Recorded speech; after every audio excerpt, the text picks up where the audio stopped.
صلی اللہ علیہ وسلم اللهم صل على محمد وآل محمد. وسائل کے دو چار پہ امام سجاد علیہ السلام کی بارگاہ میں سماعت فرمائیں.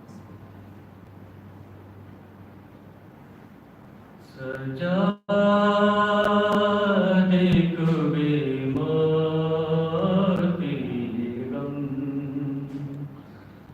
مار گیا ہے. سجادے کو بے موتی غم مار گیا ہے. بے پردہ حرم ساتھ ہے. بے پردہ حرم ساتھ ہے. اور شام چلا ہے.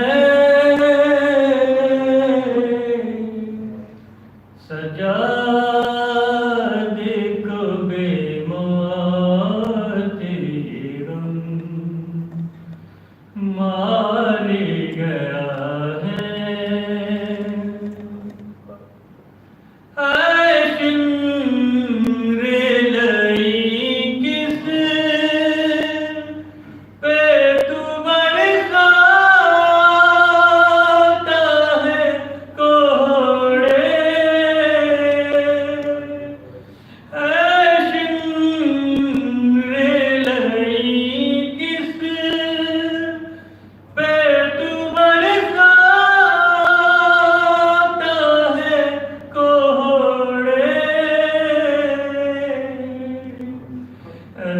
احسان عابد تو بڑی دیر سے بے ہوش پڑا ہے.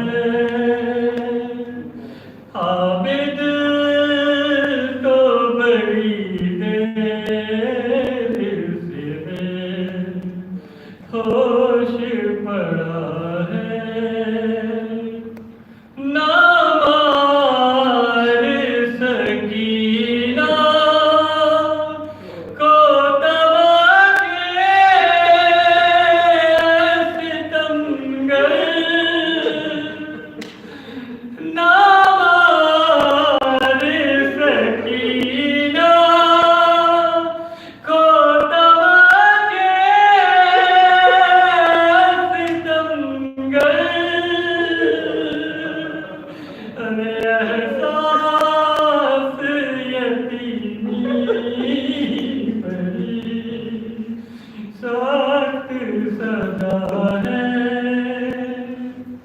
احساس یتیمی بڑی سخت سزا ہے.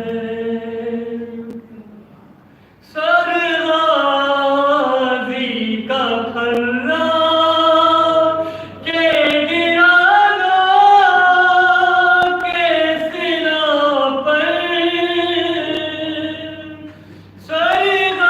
سرغازی کا پھرا کے گرانا کے سنا پر.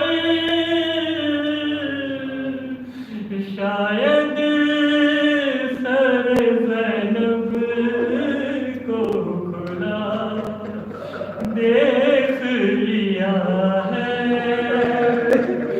شاید سر زینب کو کھلا دیکھ لیا ہے. شکوہ نہیں زندہ سے کوئی بنتے علی کو.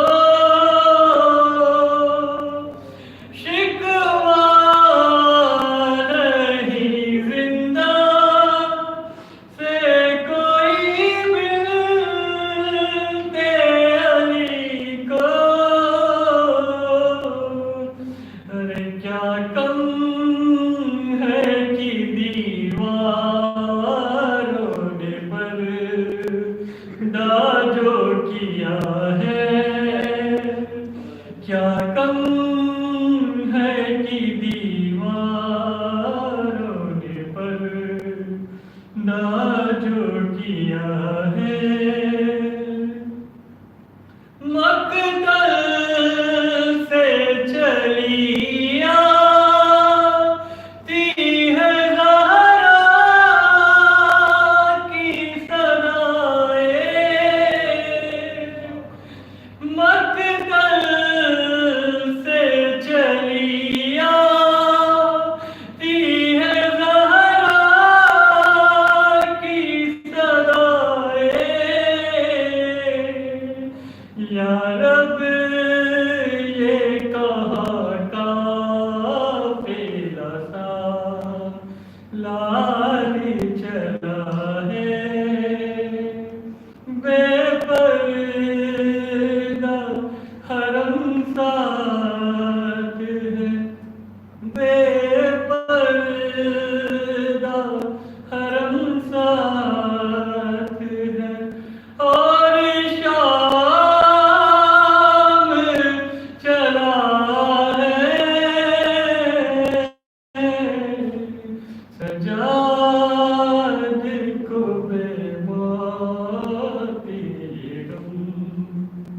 بے پردہ حرم ساتھ ہے، اور شام چلا ہے، سجاد کو بے موتی غم ماری گیا ہے۔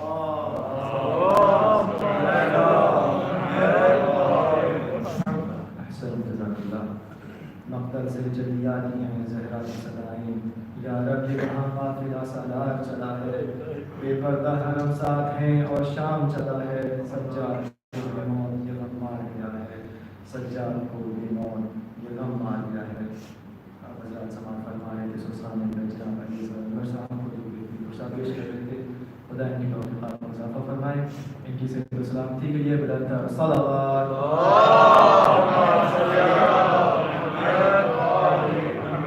مؤمنین اور ناظرین حضرات کے لیے جیسے میں نے اعلان ہوا تھا کہ یہ خمسہ مجالس آج سے انشاءاللہ شروع ہوا ہے اور 25 محرم تک جاری رہے گا۔ مجلس ٹھیک 8 بجے شروع ہو جاتی ہے، لہٰذا حضرات سے گزارش ہے کہ وقت کی پابندی کے ساتھ شرکت ضرور فرمائیں، اور جمعرات اور جمعہ یعنی 24 اور 25 محرم کو انشاءاللہ تعالیٰ ماتمداری ہوگی، روزی ماتمداری ہوگی، لیکن مرکزی دستہ ذرا سلام رہے کوئل اپنے خصوصی انداز میں 25 اور 24 اور 25 محرم کو ماتمداری کریں گے۔ اور محمد و آل محمد صلی اللہ علیہ وسلم۔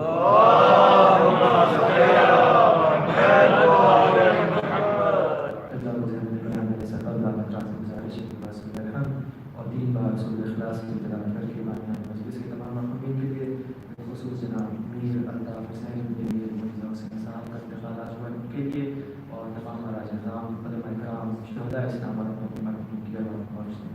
بسم اللہ الرحمن الرحیم۔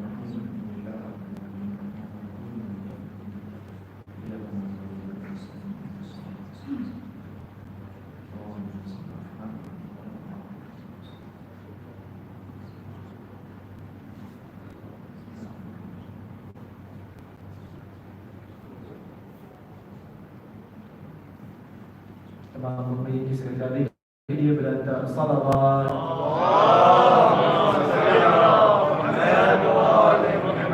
جو حضرات حاضر اور تشریف فرما سے گزارش ہے کہ مسجد کے اندر کے اور تشریف لے آئیں، قبلہ کو اپنی دعوت دیتا ہوں، لہٰذا بنا کسی تکلیف کے گزارش کروں بھائی جناب مولانا مرزا حسین صاحب قبلہ سے کروں، قبلہ کی صحت و سلامتی کے لیے بلند صلوات۔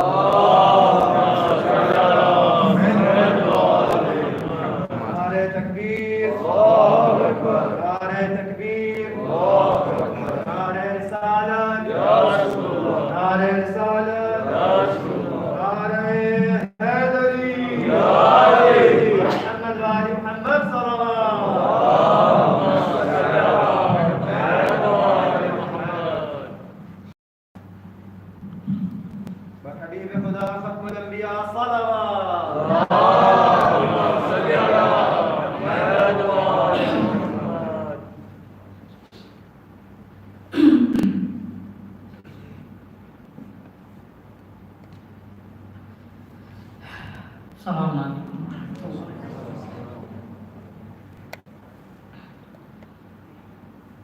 فاتحہ۔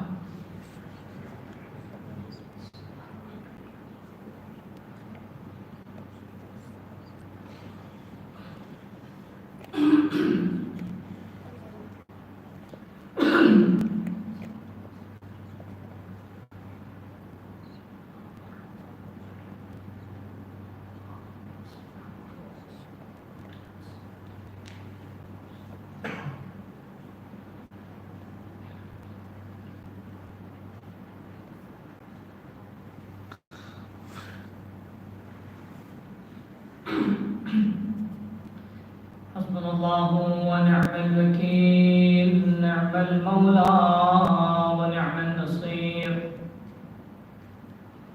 ولا حول ولا قوة إلا بالله العلي العظيم. أعوذ بالله من الشيطان الرجيم. بسم الله الرحمن الرحيم. الحمد لله رب العالمين، والحمد لله الذي هدانا لهذا وما كنا لنهتدي لولا أن هدانا الله.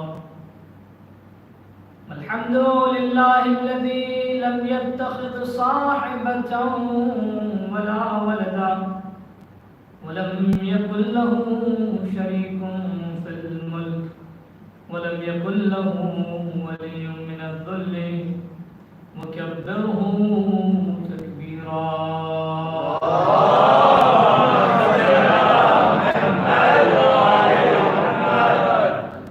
ثم الصلاة والسلام والتحية والإكرام على سيد بريته وأفضل خليقته، محبوب رب المشرقين والمغربين، جد الحسن والحسين، مولانا ومولى الثقلين، أبي القاسم المصطفى محمد،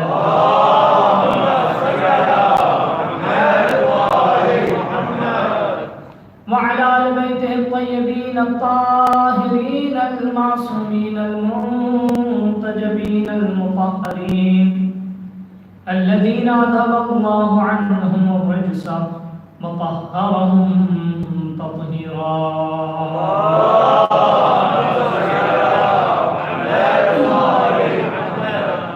لا سيما بقية الله في الأرضين، أعداء الله أجمعين، من يوم ظلمهم إلى لقاء يوم الدين.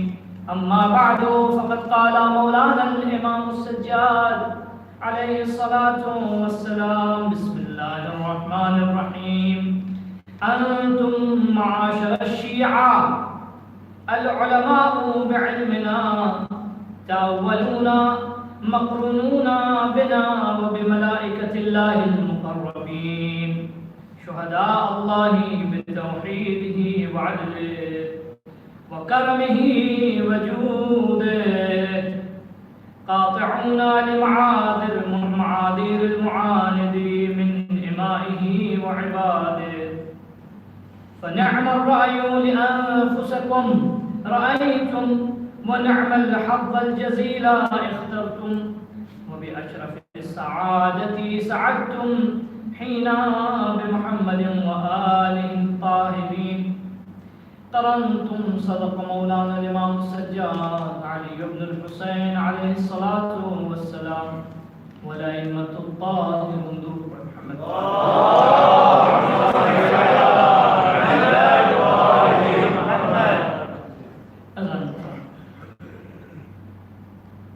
امام سجاد علیہ السلام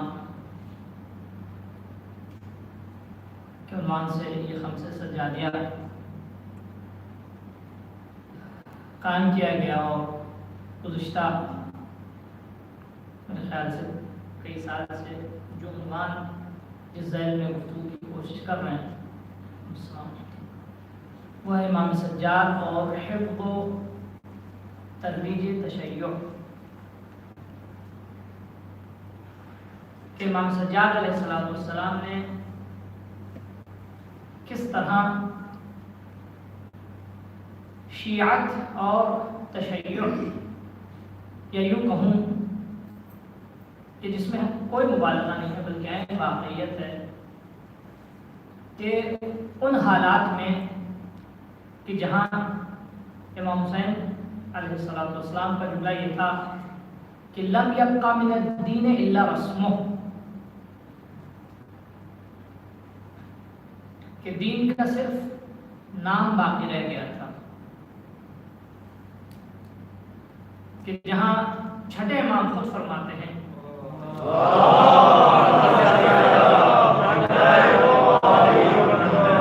یعنی یہ صورت کہ دین کا صرف نام باقی رہ گیا تھا، لوگ منسوب تھے اسلام کی جانب لیکن اسلام نہیں تھا،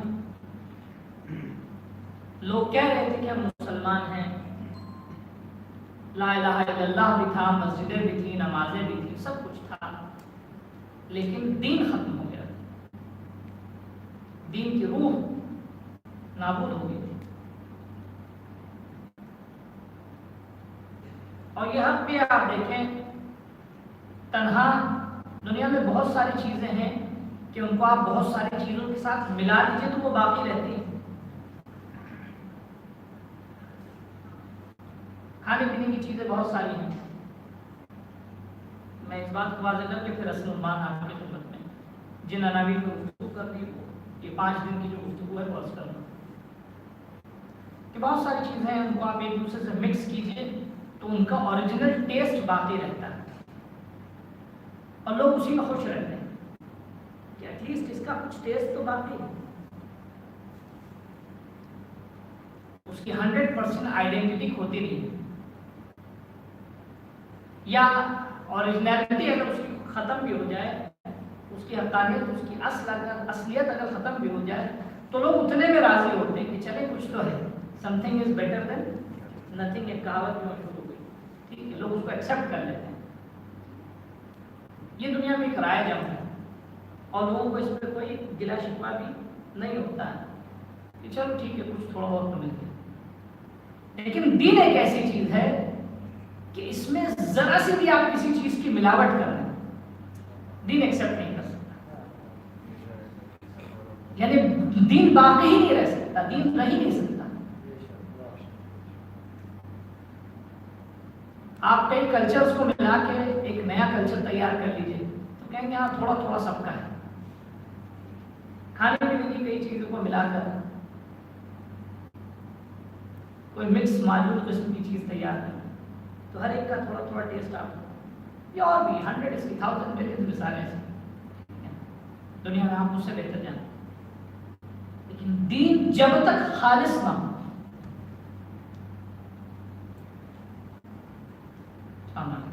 100% اس میں جب تک پیورٹی نہ ہو، 100% پیورٹی کا مطلب کیا، یعنی 100% جب تک وہ نہ ہو کہ جس کو خدا نے بھیجا، جس کو رسول خدا لیتا ہے، جو قرآن میں ہے، اس وقت تک جب تک دین میں 100% 100% خالص نہ ہو اس وقت تک دین اپنا اثر نہیں دکھا سکتا۔ کیوں دین امتزاج نہیں قبول کرتا ہے؟ پھر چھٹے امام کے زمانے کے حالات آپ کی خدمت عرض کروں، چھٹے امام میں اس کو عنوان کو واضح کر دوں پھر انشاءاللہ تفصیل۔ چھٹے امام کے چوتھے امام کے زمانے میں مشکل کیا تھی؟ امام حسین کے زمانے میں کیا تھا؟ نام بچا تھا، دین کا صرف نام بچا تھا۔ چوتھے امام کے زمانے کے بارے میں چھٹے امام فرماتے ہیں کہ ارتد الناس بعد قتل الحسین الا 53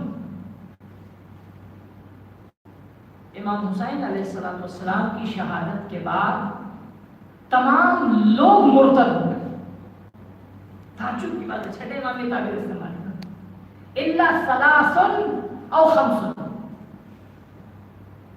یا 3 لوگ بچے تھے یا 5 لوگ بچے تھے، یعنی کیا مطلب، یعنی دین بالکل نہیں تھا، دین نہیں تھا، ختم ہو چکا تھا۔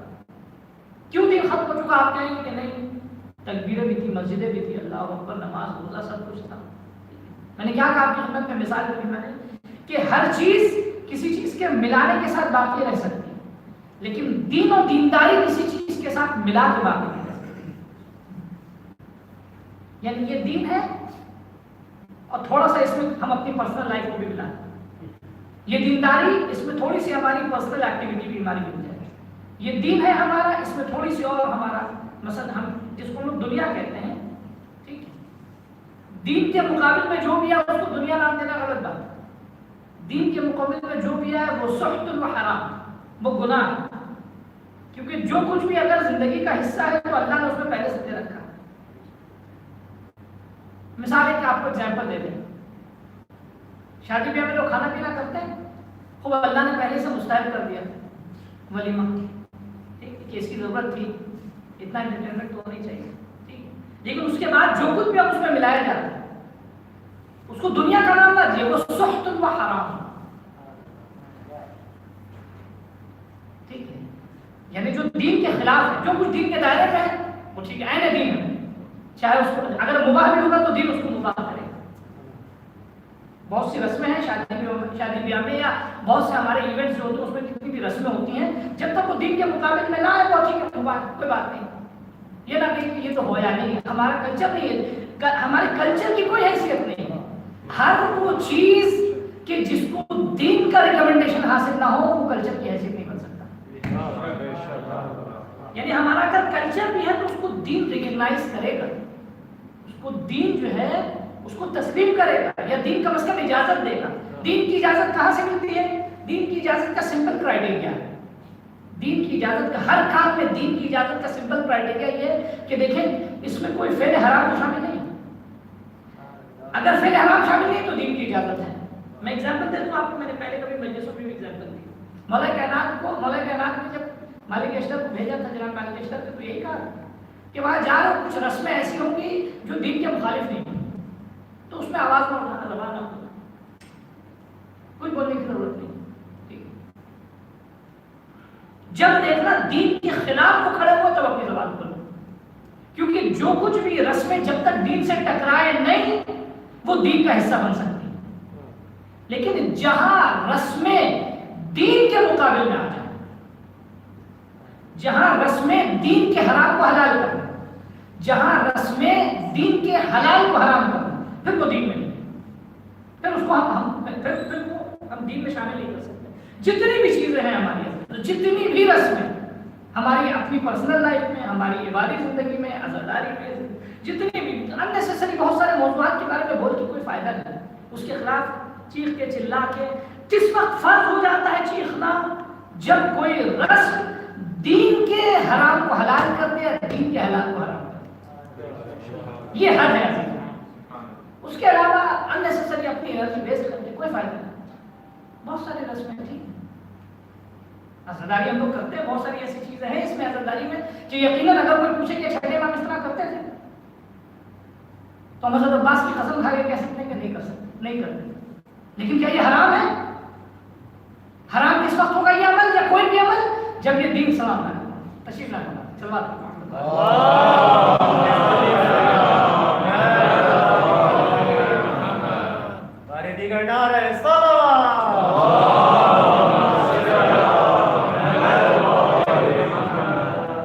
کب کس وقت جو ہے میں سے منظور آپ کو بتانا چاہوں، کس وقت اس کو ہم مثال کے طور پہ دین کا مخالف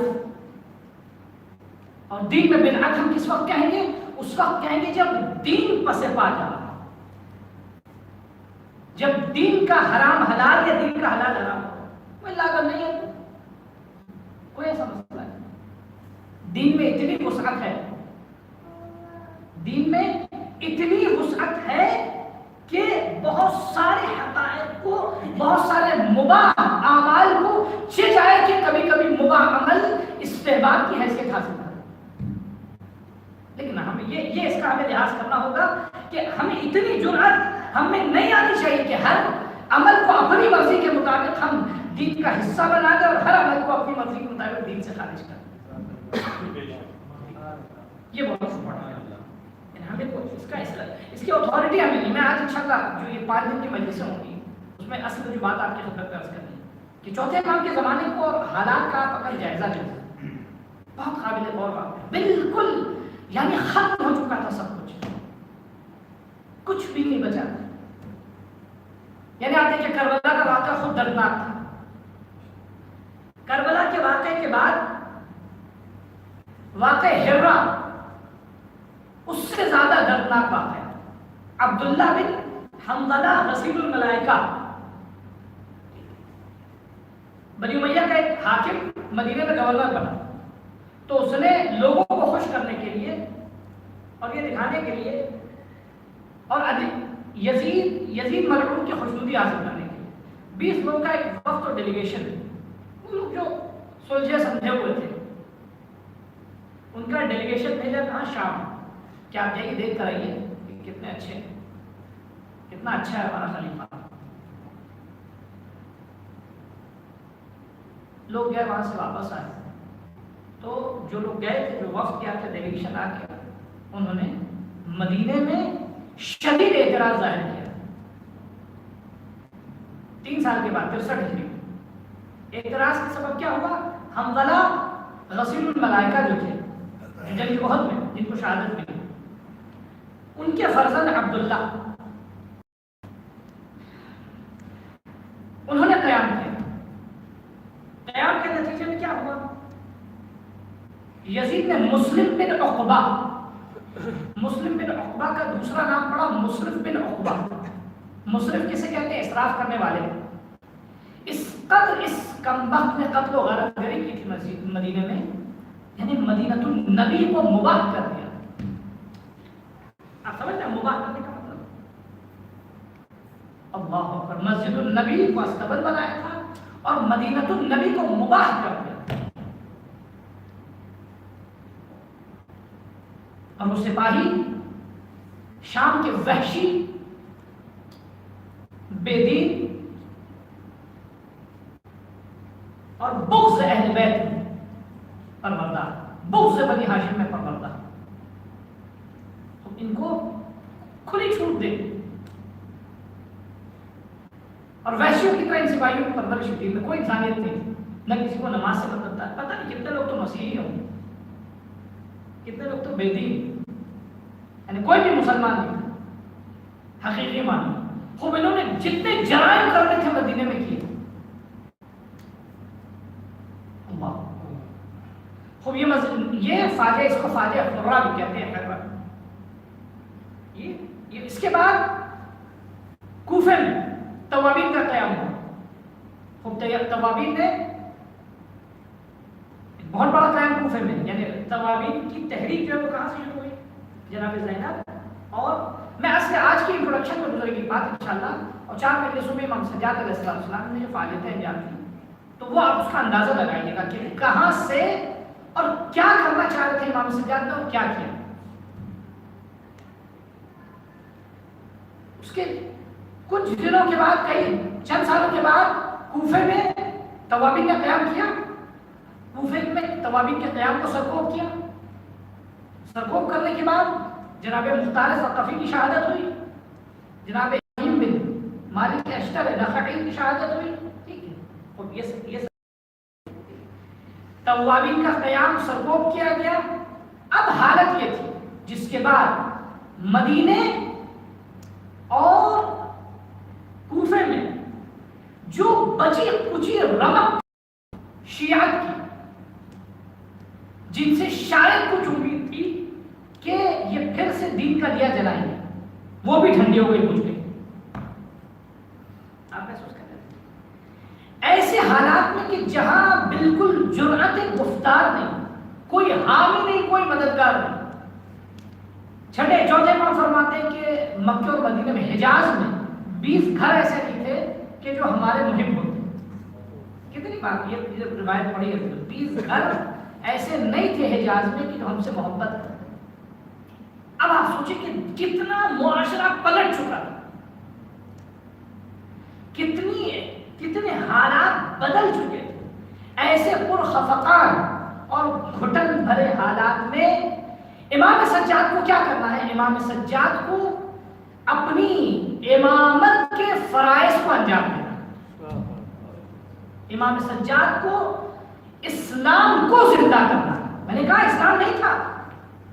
اچھا، ایک چیز اور میں آپ کو امام سجاد کے زمانے کے حالات کے بارے میں ایک امتیاز بتا دیں آپ کو، اس کے بعد انشاءاللہ تفصیل سے کریں گفتگو، کہ ایک امتیاز جو امام سجاد کے زمانے کو حاصل تھا، یہ نہ مولا کائنات کے زمانے کو حاصل تھا، نہ حتی رسول خدا کے زمانے کو حاصل تھا، اور نہ ہی امام حسن کے زمانے علیہ السلام کے زمانے کو حاصل تھا، اور نہ ہی امام حسین کی شہادت سے پہلے کے زمانے کو حاصل تھا۔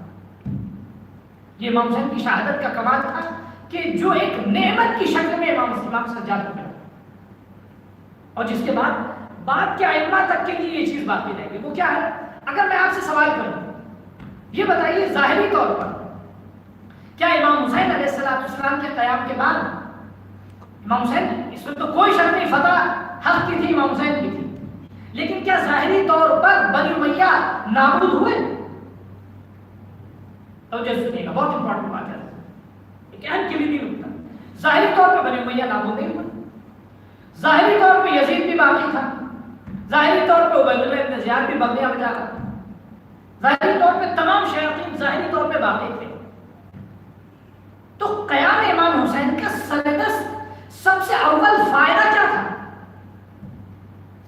وہ فائدہ جو دین کا زندہ رہنا اور دین کا احیاء، یہ سب سارے فائدے اپنی جگہ۔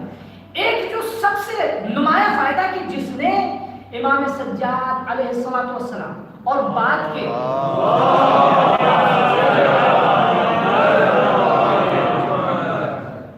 اماموں کے لیے خدمت کا باب بہت آسان کر دیا، وہ کیا تھا؟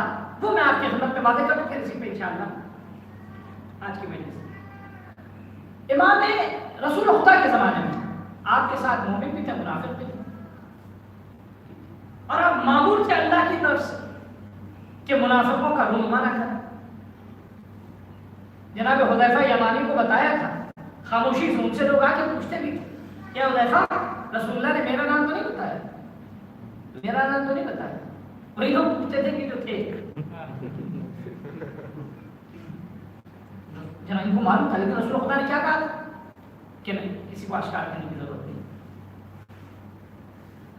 بتانے کی ضرورت نہیں۔ ہماری زندگی میں ایک اخلاقی نکتہ ہے، ٹھیک ہے، کہ اگر کسی کے عیب سے ہم آگاہ ہیں اور دوسرے کو معلوم نہیں تو ہم پر واجب ہے کہ ہم اس کے عیب کو چھپائیں۔ اگر ہم نے اس کے عیب کو آشکار کیا تو وہ حرام اور گناہ تو اپنی جگہ، اخلاقی اس کا اثر سنیے، اخلاقی اثر یہ ہے کہ جب تک ہم اس سے بدتر گناہ میں مبتلا نہ ہو جائیں ہم کو موت نہیں آئے گی، یہ روایت ہے۔ جب تک اس سے بدتر گناہ ہم انجام نہ دیتے، جس کا فکرت ہوئی ہے اس سے بدتر گناہ جب تک ہم انجام نہیں دیں گے، اس سے زیادہ ذلیل ہم نہیں ہو جائیں گے، اس وقت تک موت نہیں آئیں گے، ہم مریں گے، یعنی ملک الموت نہیں آئیں گے ہمارے پاس، مگر ایک کہ توبہ کر لیں اور جبران کر لیں۔ لہذا کبھی بھی کسی کے عیب کو دوسروں پہ نمایاں نہ کریں۔ عیب کے نمایاں کرنے کا سب سے اچھا طریقہ کیا ہے کہ جس سے ہم کو بچنا ہے، یعنی سب سے بدترین طریقہ میں سمجھانے کے لیے آپ کو سب سے اچھا کسی کے بھی عیب کو نمایاں کرنے کا سب سے اچھا طریقہ ہے اس کی دوسرے سے غیبت کرنا، برائی کرنا۔ اب آپ سوچتے ہیں اس مرض میں کتنے لوگ مبتلا ہیں؟ اگر کوئی کسی شخص کی برائی کسی دوسرے سے کرتا ہے، غیبت اسی وقت کہتے ہیں کہ جب ہمیں معلوم ہو، آپ ہمارے سامنے فلاں یا میں آپ کے سامنے فلاں کی کسی تیسرے شخص کی بات کروں اور آپ نہیں جانتے وہ کیسا ہے، یہ اس کو غیبت کہتے ہیں۔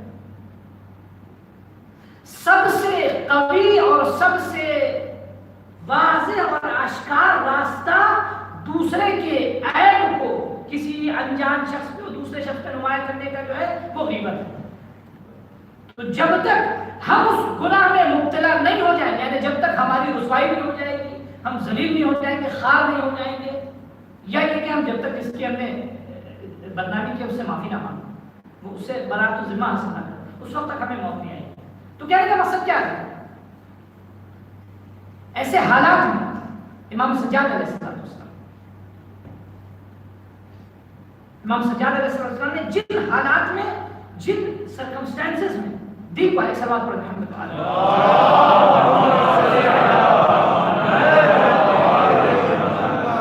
دیکھیں میں بات کو مکمل کرتا ہوں۔ رسول خدا کے زمانے میں کیا تھا؟ مومن منافق سب چھپے ہوئے تھے۔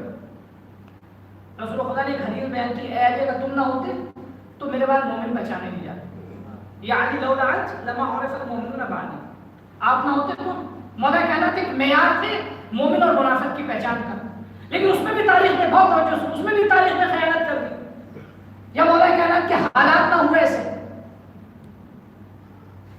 ابتدا میں مولا کائنات جو بچا وہ بچا، لیکن مشکل یہ تھی کہ جو بچے تھے 25 سال کے بعد وہ بھی بدل گئے، تناؤ ہوئے۔ یہ تھے امام علی کے ساتھ تھے اس وقت، ابتدا میں تو یہ تھے مومن تھے، اچھے تھے، ٹھیک، لیکن بعد میں یہ بھی پلٹ گئے۔ تو اس کا مطلب یہ کہ یہ کیا ہوتا ہے عزیزو، جانتے ہیں آج جو مسلمان اتنا کنفیوز ہے، کیوں کنفیوز ہے؟ یا بہت سے لوگ کر دیتے کنفیوز کہ نہیں بھائی وہ تو یہ بھی تھے وہ بھی تھے. صحیح فیصلے نہیں کر سکتا انسان کیونکہ حق و باطل واضح نہیں ہوگا اس کے پاس. اتنی تصویریں مکس ہیں, اتنا میں کیا امتزاج, اتنا حق و باطل مل چکا ہے کہ اس کو دودھ اور پانی کو الگ کرنے کا امکان ہی نہیں ہوتا, آدمی کنفیوز ہوتا ہے. امام علی کے زمانے کی حکومت ہے, آپ کے زمانے میں یہی مشکل ہے. اچھے برے سب آپ کے ساتھ تھے, سارے لوگ آپ کے ساتھ تھے. آپ کے ساتھ خوارج آپ ہی کے قافلے سے بنے, آپ ہی کے سپاہ میں بنے. تو اچھے لوگ آپ کو جو امام برحق مانتے تھے وہ بھی آپ کے ساتھ تھے, اور جو آپ کو امام برحق نہیں مانتے تھے وہ بھی آپ کے ساتھ تھے. جو آپ کو چوتھا مانتے تھے وہ بھی آپ کے ساتھ تھے, جو آپ کو اول مانتے تھے وہ بھی آپ کے ساتھ تھے. امام حسن کے زمانے میں بھی یہی ہوا, صحیح غلط سب ملا ہوا تھا. توجہ سنیے گا, امام حسین علیہ السلام کی تحریک کا سب سے بڑا فائدہ اور کمال یہ ہوا کہ اب جو حسین کی طرف تھا وہی مومن تھا, اس کے بعد سب جو ہے منافق اور کافر تھا. یہ فائدہ تھا امام حسین علیہ السلام کا. یعنی اس کے بعد بالکل فیصلہ ہو گیا. یعنی امام حسین کی شہادت کا اثر یہ ہوا جو اپورچونٹی امام سجاد کو ملی کہ اب جو ان کے ساتھ تھا وہی خالص تھا, جو ان کے ساتھ نہیں آیا وہ ناخالص تھا. یعنی کہتے ہیں نا سونے کو جلاتے ہیں پگھلاتے ہیں تو جو خالص رہتا ہے وہ پگھلنے کے بعد ایک طرف آ جاتا ہے اور ناخالص جدا ہو جاتا ہے. ٹھیک ہے, ابتلا امام حسن علیہ السلام نے اپنی سن کو بھی ابتلا کہا. سن کے بعد بھی ہوا, کچھ لوگ ایک طرف ہو گئے, کچھ لوگ اس طرف آ گئے, کچھ لوگ اس طرف چلے گئے. جو لوگ واقعی امام حسن کے چاہنے والے تھے انہوں نے امام حسن کا ساتھ دیا, خاموش رہے. جو لوگ ادھر رہ گئے انہوں نے کہا کہ السلام علیکم یا مذل المؤمنین, سلام آپ پر مومنوں کو رسوا کرنے والا. لیکن پھر بھی پوری طرح سے فیصلہ نہیں ہوا تھا. امام حسین علیہ السلام کے قیام کا سب سے بڑا فائدہ, کوئی کہے کہ یزید مر گیا, نہیں مر گیا, ابن زیاد ختم ہو گیا, ختم نہیں ہوا. امام حسین کی تحریک کا سب سے بڑا فائدہ تا قیام قیامت کہ جو حسین کے ساتھ ہے وہ حق پر ہے, جو حسین کے ساتھ نہیں ہے وہ باطل ہے. یہ عزیزوں یہ فائدہ امام حسین کے قیام کا. جو امام حسین کی تحریک کا ملتزم ہے, جو امام حسین کی تحریک کے ہمراہ ہے وہ حق پر ہے, جو امام حسین کی تحریک کے ہمراہ نہیں وہ باطل ہے. اور وہی دین جو ہوگا وہ یہ تحریک جو امام حسین علیہ السلام کی, یہ تحریک یہی دین ہے, یہی شریعت ہے, یہی قانون ہے, یہی حکم ہے خدا. امام سجاد علیہ السلام کو سب سے بڑا فائدہ یہ ہے کہ امام سجاد کو اب ناخالص لوگ نہیں. توجہ چاہو, امام سجاد نے جو کام شروع کیا وہ یہ کہ اب آپ کو ناخالص لوگ نہیں. یعنی اب یہ درد سر آپ کے ساتھ نہ تھا, آپ کے ساتھ کم تھے, کم لوگوں کو آپ نے بڑھایا, آپ نے دوست بنائے ہیں. امام سجاد علیہ السلام, امام سجاد نے دوستوں کی تربیت کی. امام سجاد نے شیعوں کو زندہ کیا. یہی جو یعنی شیعت پیدا ہوئی ہے حقیقی معنوں میں امام سجاد علیہ السلام, یعنی کربلا کے بعد سے امام سجاد علیہ السلام کے زمانے سے پیدا ہوئی. نشأت تشیع کی, جو خالص تھے اللہ کی راہ میں جنہوں نے قربانی دی وہ دے دی, جو معذور تھے وہ کم لوگ بچے تھے. لیکن امام سجاد علیہ السلام کے زمانے میں اب جو تربیت کی امام سجاد علیہ السلام, اب ایسے ماحول میں کہ جہاں نہ کوئی اپنا دوست, نہ جہاں کوئی اپنا ساتھی, جہاں نہ کوئی اپنا چاہنے والا, جہاں آپ کو یعنی گراؤنڈ اسکریچ لیول سے آپ کو کام کو شروع کرنا ہے, اسکریچ لیول سے. اب عزیز تو انشاءاللہ آپ کی خدمت میں جو کام امام سجاد نے انجام دی وہ عناوین میں آپ کی خدمت میں پیش کروں انشاءاللہ. پھر یہ 4 دن جو ہے اسی موضوع پہ ہوگی. ایک سوال پڑھیں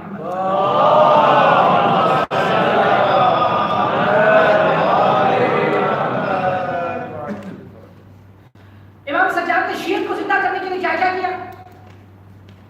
شیعت ہے کیا آپ سوچے, تعجب کریں. ایک روایت کی طرف میں آج خود غور کر رہا تھا, آپ کو بھی حوالے کروں گا, اس پہ آپ بھی غور کیجیے گا.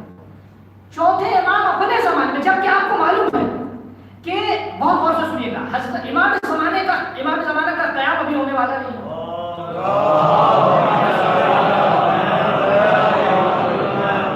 آپ کو معلوم ہے کہ آپ کی نسل سے آئیں گے, آپ کو علم ہے کہ اتنی جلدی ہونے والا نہیں. 12ویں امام ہے, آپ کو یہ بھی معلوم ہے. لیکن چوتھے امام اپنے زمانے میں حضرت مسلط حجت کے قیام سے متعلق اور ریلیٹڈ روایات بیان کریں. آپ اور کیجیے اس پہ، یعنی واقعاً ایک پہلو ہے امام سجاد علیہ السلام کی سیرت اور آپ کی تبلیغ کا. آپ اپنے زمانے میں آپ کہہ رہے کہ لو لم یبق الارض الا یوما، یہ حدیث تو آپ اکثر سنتے آئے. میں یہ حدیث اس لیے بتانا چاہوں کہ امام سجاد کیا کرنا چاہتے تھے وہ آپ کے حوالے کرنا چاہتے. یہ 4 دن اگر زمین کو ختم ہونے میں 1 دن بچے گا تو اللہ اس 1 دن کو اتنا طولانی بنا دے گا، 40 سال کے برابر بنا دے گا، یہاں تک کہ ہمارے قائم کی حکومت ہو جائے اور زمین پر عدل و انصاف قائم ہو جائے اس طرح جس طرح ظلم نافذ ہے زمین پر. یعنی کیا مطلب؟ امام سجاد علیہ السلام اس روایت کے ذریعے اپنی امامت کے اہداف کو بتا رہے ہیں، اپنی امامت کے اغراض و مقاصد کو ثابت کر رہے ہیں. کس یعنی کن آبجیکٹس کے لیے میرا کام میری اتنی محنت کرنے کا کیا فائدہ؟ میں اتنے جو غلام خرید رہا ہوں، ہر سال جو ہے وہ کیا تقریباً عید کے بعد 34 سے 35 غلام امام سجاد خریدتے ہیں. ہر سال 34 اور 35 غلام خریدنا کوئی معمولی بات نہیں تھی. سال بھر کا جو سرمایہ ہوتا تھا محنت و مشقت کا، بعض علماء نے تو یہ کہا کہ پوری زندگی میں 1 لاکھ غلام آپ نے آزاد کیے، بعض نے کہا 60,000 آزاد کیے، لیکن اب کم از کم کربلا کے بعد 34 سال کی زندگی میں 1,000 مان لیتے ہیں. یہ 1,000 ایسے غلام نہیں آپ نے آزاد کیے تھے کہ جس کو جنگ میں اسیر کر کے لیا اور ایسی وحشی روح بنا کے آزاد کر دیا. نہ، ہر سال خریدتے تھے، خریدنے کے بعد 1 سال تک مسلسل. اب یہ میں آپ سے ایک سوال کروں، آپ کا نوکر بھی گھر میں کام کرتا، آپ کا بیٹا بھی گھر میں کام کرتا، دونوں کے کام میں کیا فرق ہوتا ہے؟ اکثر لوگ نوکر کی تربیت میں توجہ نہیں رکھتے، اس کے کام میں توجہ رکھتے ہیں، لیکن اولاد کی تربیت میں بھی توجہ رکھتے ہیں، اس کے کام میں بھی توجہ رکھتے ہیں. کہ اولاد سے صرف ہم کو کام نہیں دینا ہے. امام سجاد جن غلاموں کو خرید کے لے کر آتے تھے ان کو نوکر بنا کر نہیں لاتے تھے، بلکہ اولاد کی طرح اپنے گھر میں لے کر آتے تھے، جن کی تربیت بھی کرتے تھے اور انہیں ہنر بھی سکھاتے تھے. اور 1 سال کی تربیت 1 سال میں آزاد کر دیتا. اور کس طرح آپ توجہ کر سکتے ہیں؟ اس گھر میں قریب رہ کے جو ہے وہ 40 سال تک قرآن سے گفتگو کر سکتے ہیں. ہم 1 سال مسلسل تربیت معصوم کہ جہاں ذرہ برابر نہ تسنم، نہ ذرہ برابر دکھاوٹ، نہ ذرہ برابر شک، نہ ذرہ برابر شبہات، عین دین. ائمہ کے غلاموں میں بہت کم لوگ باقی بنے، جتنے بھی امام لے آئے جو صحیح معنوں میں غلام تھے وہ زیادہ ان کی بغاوت کا تذکرہ کم ملتا. عاشق بنے ہیں، گریہ کیا، بلبلائے ہیں اپنے آپ کو قربان کرنے کی، التماس کیا سماجت کی، ہاتھوں کو جوڑ کے کہا کہ مولا ہمیں بھی مرنے دیں، لیکن باقی نہیں ملے غلام. بہت کم شاید ایک ضرور مل جائے. تو امام سجاد میں انشاءاللہ مسائل چھپا. تو ایک تو شیعت کو بچانے کے لیے آپ نے سب سے پہلے ایک ڈھانچہ تیار کیا دوست و احباب کا کہ جو آپ کے مذہب و دین کا بالوپر بنے. دوسرا کام کیا کیا امام سجاد علیہ السلام نے؟ شیعت نظریاتی مکتب کا نام ہے، اعتقادی بنیادوں کا نام ہے. ٹھیک ہے، اگر اعتقادات و نظریات تشیع کے آپ ہٹا دیجئے تو شیعت کچھ نہیں ہے. شیعت سے اگر اس کے عقائد کو نکال لیجئے، شیعت سے اگر اس کے نظریات کو نکال لیجئے تو کچھ نہیں. شیعہ ہے نہیں، کچھ ہے، کوئی امتیاز ہی نہیں تشیع پر.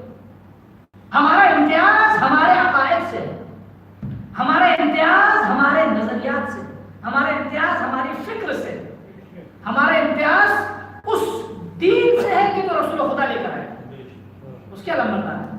خوب امام سجاد نے کیا کیا؟ سب کچھ ختم ہو چکا تھا، پھر سے اس کو زندہ کرنا تھا. بس اپنی بات کو سمجھیں. یہ کام کیا، کس طرح کیا، انشاءاللہ اس کا طریقہ کیا تھا وہ میں اس کو بتا دوں. اس کے بعد ہر زمانے میں انحرافات تھے. اس زمانے کے انحرافات سے بھی لڑنا امام سجاد ایک بڑی مصیبت. آدمی اچھی باتیں تو سکھا دیتا ہے، لیکن اچھی باتوں کے ساتھ ساتھ رکاوٹیں جو ہے وہ اچھی باتوں کے سامنے جو آتی ہیں، معاشرے میں اچھی باتوں کو رائج کرنے سے جو چیزیں روکتی ہے، ان سے لڑنا بہت بڑی مصیبت ہوتی ہے. فکر اچھی فکر دینا ایک بڑا کام ہے، اور اچھی فکر کے آگے جو رکاوٹیں ان کو ہٹانا اس سے بڑا کام ہے۔ آپ کسی کی تربیت کیجیے فکری طور پر، ٹھیک ہے، وہ آپ کے دائرے تربیت سے باہر نکلے، باہر اس کی فکر کا انحرافی نظریات کا اٹیک ہونے لگے۔ آپ اپنے بچوں کی تربیت کیجیے، جب اس معاشرے سے باہر نکلتا ہے دوسرے معاشرے میں جاتا ہے تو وہ اپنی گولیاں کھلانے لگتے ہیں، اور نتیجے میں کیا ہوتا ہے؟ انحرافات کے آگے سد بات کرنا، ان سے لڑنا، ان کا دروازہ بند کرنا، دنیا کو بتانا کہ یہ انحراف ہے۔ ایک بڑی مصیبت یہ ہے کہ اگر آپ جو چیز انحراف ہے اس کو دنیا کو نہ بتائیے کہ یہ انحراف ہے، تو کبھی بھی لوگ جو ہے لوگ حق بات کو ملیں گے، باطل کو ملیں گے۔ باطل کو باطل بتانا ایک بڑا مسئلہ ہے، ایک اہم ضرورت ہے۔ امام سجاد علیہ السلام کے زمانے میں جو انحرافات تھے آپ نے اس کو اشکار کیا، ان سے لڑا۔ پھر اس کے بعد کربلا کی فکر اور فرہنگ اور تہذیب کو رائج کرنا، کربلا کی تہذیب کو، یہ بڑا کام تھا امام سجاد کا۔ یہ چند کام تھے امام سجاد کے۔ پھر اس کے بعد شیعت کو اخلاقی اعتبار سے زندہ کرنا، فکری اعتبار سے زندہ کرنا، عملی میدان میں زندہ کرنا، یہ سارے بڑے بڑے چیلنجز تھے امام سجاد علیہ السلام۔ ایسے حالات میں اب اس کے بعد آپ سوچیں کہ خود کربلا جو واقعہ ہوا ہے کربلا کا، اس کی تحریف کے در پہ تھے، اس کو مسخ کرنے کی فکر میں تھے کہ اس شہادت کو ختم کر دیں،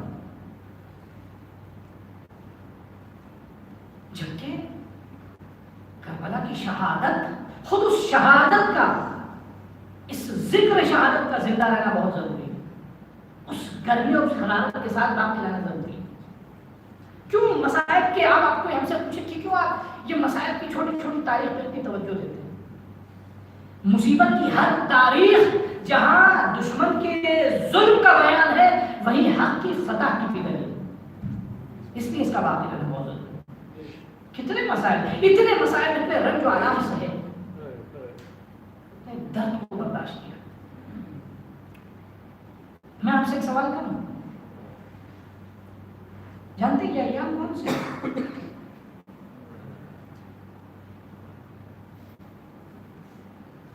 یہ وہ ایام ہیں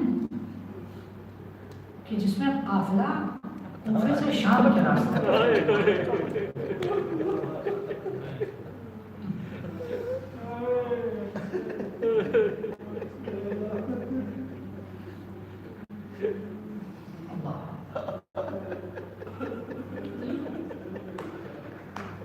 جب یہ نام آتا ہے نا زبان میں شام،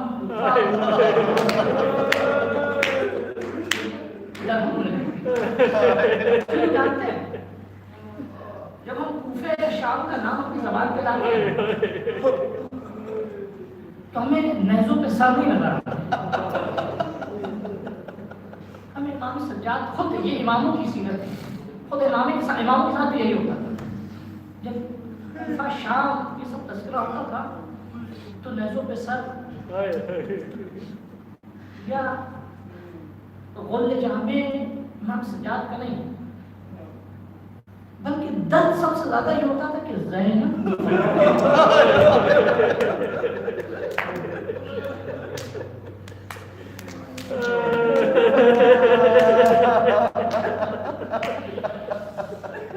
محسوس نہیں کرتی، یعنی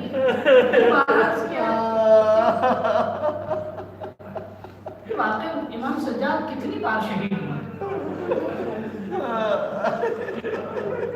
اللہ قربان ہے امام سجاد کی شہادت پر۔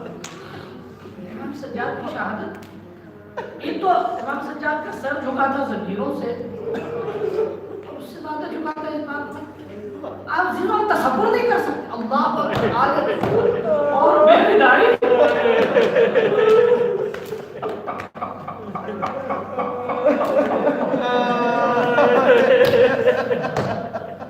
ایک جملہ سے تو عجیب تعریف ہے، اس کے درد کا کرب کو محسوس کیا۔ شہزادی کلثوم نے کس طرح اس جمعے کو کلثوم نے شہزادی کلثوم نے بیان کیا تھا، لیکن حاضروں یہ درد سے بھرا ہوا کیسے جناب زینب نے جب عمر سعد کو دیکھا تھا نا، یعنی اس سے اندازہ لگائیے کہ اس جملے کی اہمیت کیا ہو۔ جس وقت امام حسین کے سینے پہ شبر بیٹھا تھا، جناب زینب نے کیا کہا تھا، یاد ہے نا کہ بستر سعد میری غیرت کو کیا ہو گیا،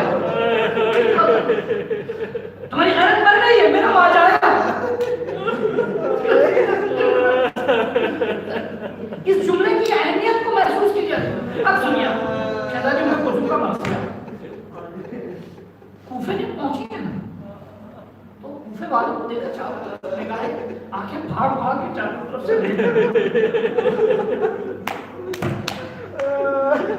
مزہ آ گیا. میں تو سمجھتا ہوں کہ جناب زینب کی بھی شہادت ہو گئی ہے کربلا میں.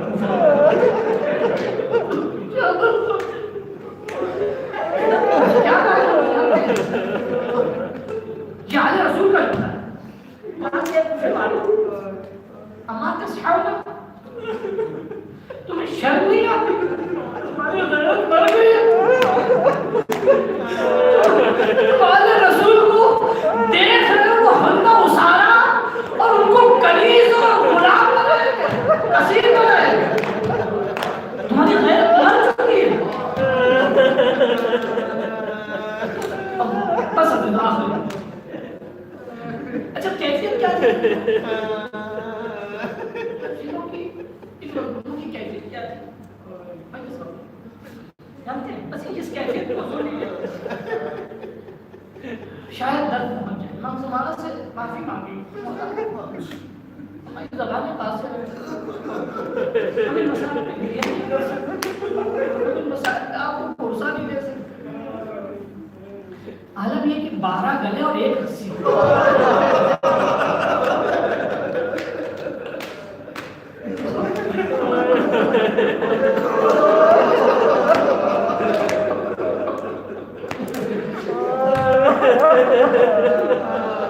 آنکھوں کو بند کر کے ذرا تصور کیجیے عزیزوں کیا ہماری غیرت تصور کر سکتے ہیں.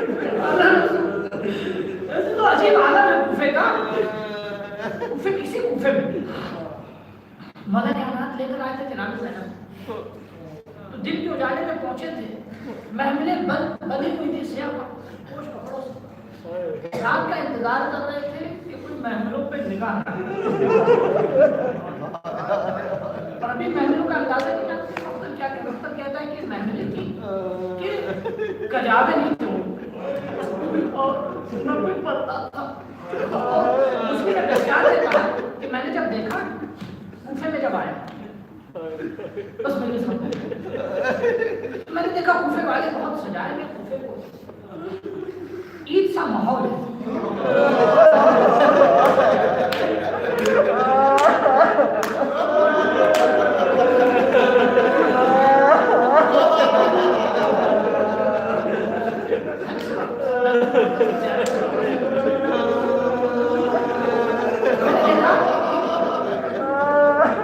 میں نے دیکھا کہ ایک جوان ہے جس کا پیر جو ہے وہ اونٹ کی پشت سے بدن سے بندھا ہوا. جوان رانوں سے خون رس رہا.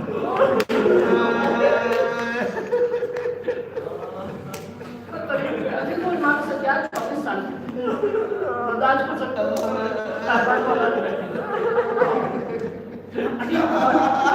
شام کا چھڑ گئی تھی.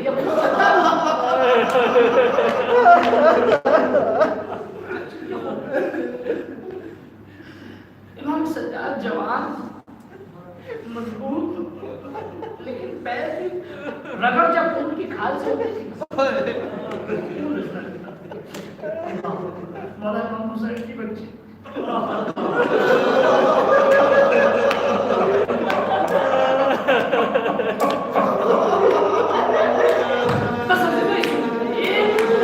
بچی بار بار گرے جا رہی تھی تو بچی کو اس نے اونٹی کو ہاتھ میں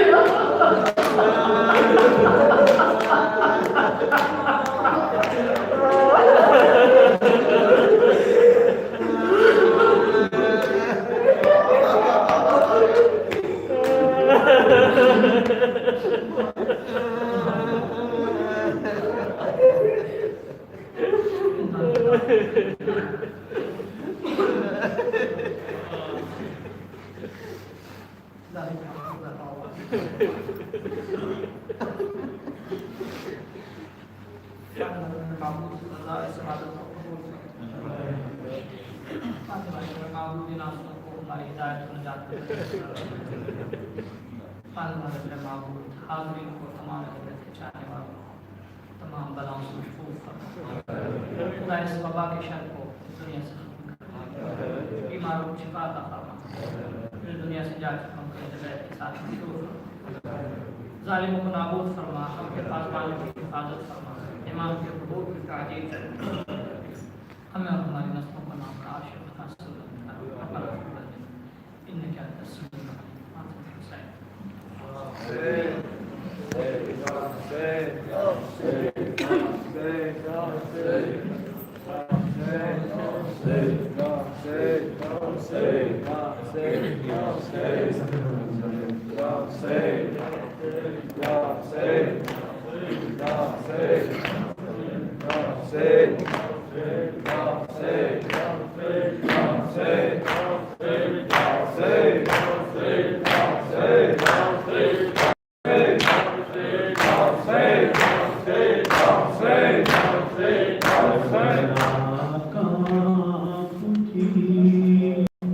خلد میں روئے نبی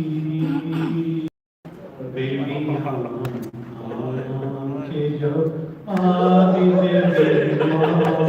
چلے کربلا کانپ اٹھی خلد میں روئے نبی بیڑیاں کام کے جب عابد بیمار چلے کربلا کانپ اٹھی خلد میں روئے نبی بیڑیاں کام کے جب عابد بیمار چلے کربلا کانپ اٹھی خلد میں روئے نبی بیڑیاں کام کے جب عابد بیمار چلے کربلا کانپ اٹھی خلد میں روئے نبی بیڑیاں کام کے جب عابد بیمار چلے آہ ڈھاتے تھے ستم تازیات سے شقی بیڑیاں کام کے جب عابد بیمار چلے کربلا کانپ اٹھی خلد میں روئے نبی بیڑیاں کام کے جب عابد بیمار چلے اٹھا سے رواں غش بغش آتے رہے اٹھا سے رواں غش بغش آتے رہے پشت پر اہل جفا در برساتے رہے در اہل جفا در برساتے رہے پہلے امداد صدا کس کو دیتے علی بیڑیاں کام کے جب عابد بیمار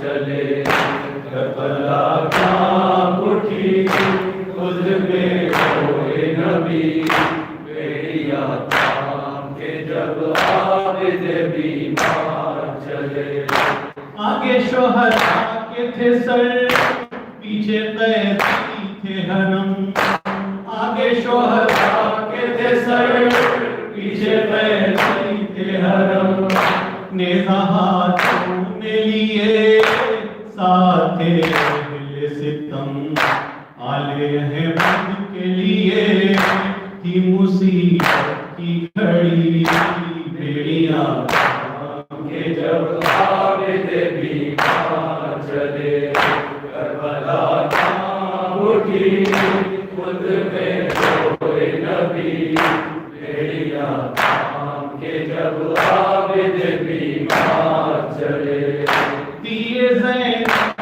نے صدا آؤ عباس جری دیے زینب نے صدا آؤ عباس جری سر کھلے شام چلی عطرت آل نبی تھام کر روتے تھے دل دیکھنے والے سبھی بیڑیاں کام کے جب عابد بیمار چلے کربلا کانپ اٹھی خلد میں روئے نبی بیڑیاں کام کے جب عابد بیمار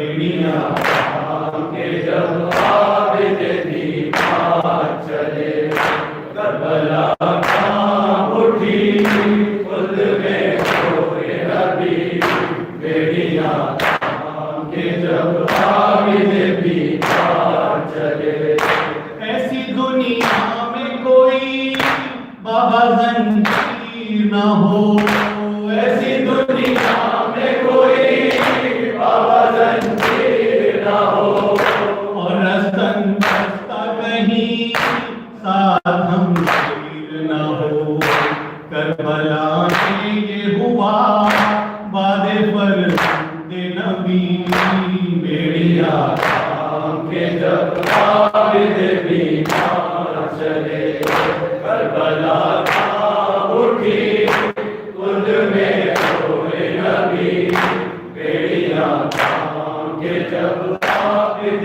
بیمار چلے سکینہ یا سیدہ یا سکینہ یا سیدہ سکینہ یا سیدہ